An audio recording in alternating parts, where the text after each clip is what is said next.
नमस्कार दोस्तों, मैं हूं आपके साथ अरफाज और आज हम बात करेंगे बिहार और देश की 50 बड़ी खबरों की। लेकिन उससे पहले अगर आपने अभी तक मेरे इस चैनल को सब्सक्राइब नहीं किया है तो सब्सक्राइब करके बेल आइकन को ऑल पे सेट कर दीजिए ताकि कल के आने वाली वीडियो सबसे पहले आप तक पहुंचे। तो चलिए एक नज़र आज की ब्रेकिंग न्यूज पर। पटना में आधी रात high voltage drama, Pappu Yadav को गिरफ्तार करने के लिए पुलिस को करनी पड़ी बड़ी मुशक्कत। गांव-गांव दूध से समृद्धि योजना की शुरू, डेयरी के जरिए रोजगार, महिलाओं को कारोबार और किसानों को सही दाम। रात में पकड़े गए प्रेमी, समाज के ठेकेदारों ने 15 साल की लड़की से करा दी शादी, यूजर बोले इसलिए बिहार पीछे है। नीट कांड पर उठा रहे थे सवाल, इसलिए गिरफ्तार हुए पप्पू यादव, पूर्णिया से आए सांसद के भाई ने लगाया बड़ा आरोप। बिहार में पछुआ हवा के असर से तापमान में गिरावट, कोहरा और हल्की ठंड का अलर्ट। मुख्यमंत्री नीतीश कुमार ने पशुपालन निदेशालय के नए भवन का किया निरीक्षण, किसानों के प्रशिक्षण पर दिया जोर। एग्जाम सेंटर पर जूता मोजा पहनकर आने पर रोक, अगर चीटिंग करते हुए पकड़े गए तो 2 साल तक नहीं दे सकेंगे परीक्षा। पप्पू यादव की गिरफ्तारी पर नगीना सांसद चंद्रशेखर आजाद का तीखा हमला, बोले यह कानून का राज नहीं सत्ता का अहंकार है। यमुना एक्सप्रेस वे पर मौत का तांडव, मथुरा में टॉयलेट के लिए बस से उतरे यात्री, 6 को कंटेनर ने रौंदा, मौके पर हुई मौत।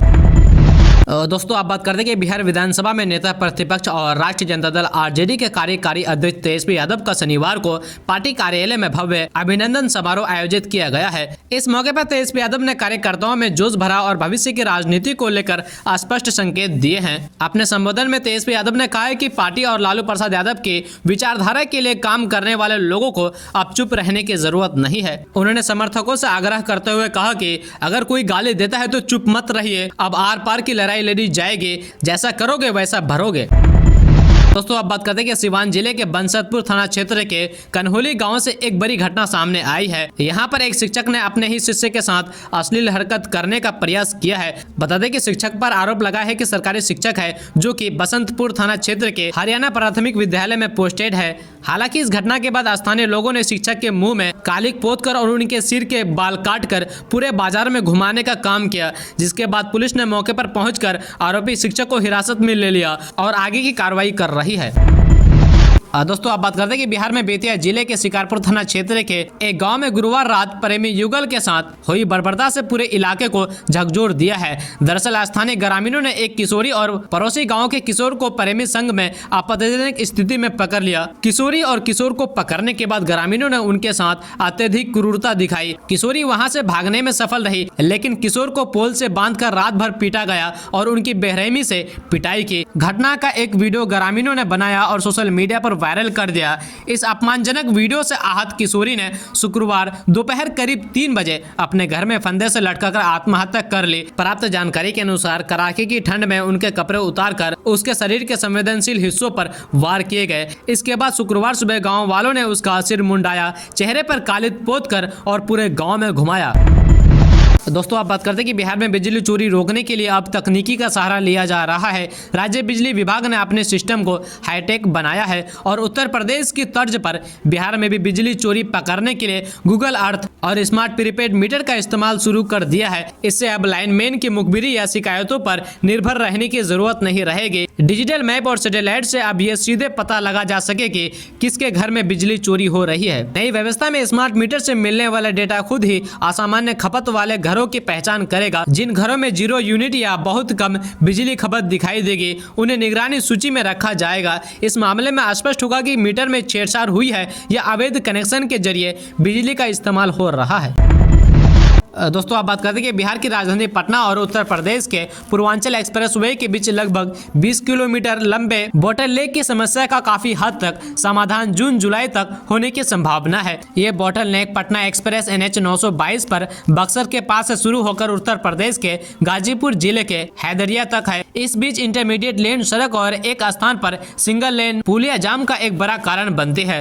पटना बक्सर NH 922 और पूर्वांचल एक्सप्रेसवे के बीच लगभग 17 किलोमीटर लंबे आंशिक एक्सप्रेस कंट्रोल हाईवे का निर्माण इस साल के अंत तक पूरा होने की उम्मीद है। दोस्तों आप बात करते हैं कि लालू यादव के छोटे लाल तेजस्वी यादव को राजद के राष्ट्रीय कार्यकारी अध्यक्ष नियुक्त जाने के बाद शनिवार को राजद के प्रदेश कार्यालय में एक कार्यक्रम आयोजित किया गया। इस दौरान तेजस्वी यादव को आधिकारिक रूप से कमान सौंपी